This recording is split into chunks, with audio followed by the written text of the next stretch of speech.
జాబ్ల కోసం ఎవరు పట్టించుకుంటే నాతోనే లేడు మా కోసం.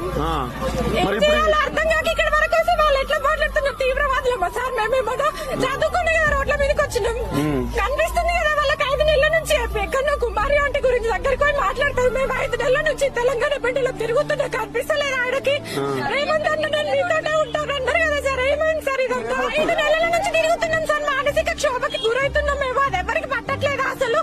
ఇప్పుడు వచ్చి రోడ్ల మీద ఉన్నారు. వాళ్ళకి డిస్టర్బెన్స్ అవుతుంది అంటున్నారు. మేము చదువుకున్న వాళ్ళం ఇక్కడ రోడ్ల మీద ఉంటే వాళ్ళకి కనబడతలేదా? మేము తెలంగాణ బిడ్డలమే కదా సార్. తీవ్రవాదులు మేము కాదు కదా సార్. ఎందుకట్లా వెళ్ళండి వెళ్ళండి అని మాట్లాడుతున్నారు. మాకు కూడా ఎక్కడైనా తిరిగే రైట్ ఉంది కదా సార్. ఏం చెప్తారు సీఎం కి? ఏం చెప్తారు? మెయిన్ మా సమస్యను పరిష్కారం చేయండి సార్. మేము 1:2 లోకి వచ్చినాం. ఇన్ని నెలల నుంచి సఫరింగ్ అవుతున్నాం సార్. మాకు వెబ్ నోట్ రిలీజ్ చేయండి సార్. అఫీషియల్ గా అదే మేము కోరుకునేది.